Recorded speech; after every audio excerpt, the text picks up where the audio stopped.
மதியழகன், தற்போது பிரதமர் மோடியின் கேரண்டி 2024 தேர்தல் அறிக்கையில என்னென்ன சிறப்பு அம்சங்கள் அறிக்கையா வெளியிடப்பட்டிருக்குது?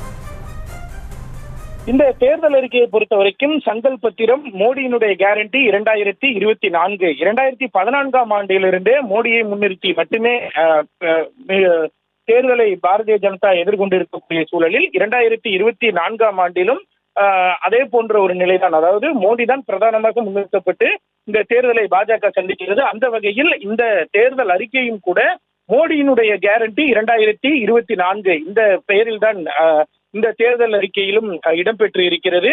இந்த தேர்தல் அறிக்கையை பொறுத்த வரைக்கும் 3 முக்கியமான விஷயங்கள் கவனத்தில் கொள்ளப்பட்டு இருப்பதாகவும், அந்த 3 முக்கியமான அம்சங்களை கருத்தில் கொண்டுமே இந்த தேர்தல் அறிக்கையில் மிக முக்கியமாக இடம்பெற்றிருப்பதாகவும் தகவல்கள் வெளியாகி இருக்கின்றன. ஒன்று, மகளிர் மேம்பாடு மற்றும் ஏழ்மை ஒழிப்பு, ஏழைகள் மேம்பாடு, ஏழ்மை ஒழிப்பு மற்றும் இளைஞர் நலன் மற்றும் இளைஞர்களினுடைய மேம்பாடு ஆகிய 3ஐ மட்டுமே கருத்தில் கொண்டு இந்த தேர்தல் அறிக்கை தயாரிக்கப்பட்டிருப்பதாகவும், இந்த 3 சார்ந்த அம்சங்களே இந்த தேர்தல் அறிக்கையில் அதிக அளவில் இடம்பெற்று இருப்பதாகவும் தகவல்கள் வெளியாகி இருக்கின்றன.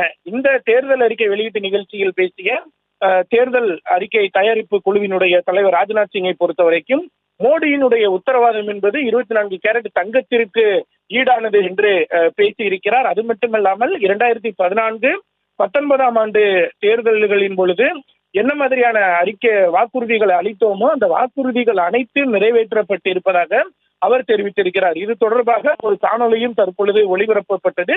அதில் இதுவரை 2014ஆம் ஆண்டிலிருந்து தற்பொழுது வரை பாரதிய ஜனதா ஆட்சியில் நிறைவேற்றப்பட்டிருக்கக்கூடிய திட்டங்கள், அதனால் ஏற்பட்ட பலன்கள் குறித்து காணொலியில் குறிப்பிடப்பட்டிருந்தது.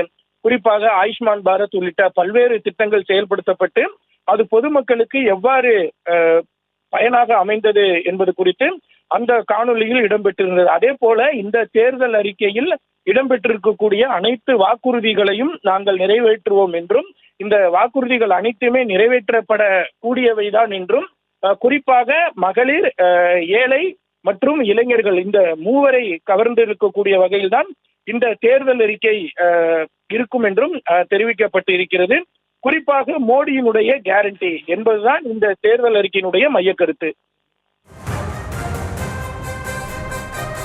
விவரங்களுக்கு நன்றி மதியழகன். செய்திகளை உடனுக்குடனும் துல்லியமாகவும் தெரிந்து கொள்ள சப்ஸ்கிரைப் பண்ணுங்க.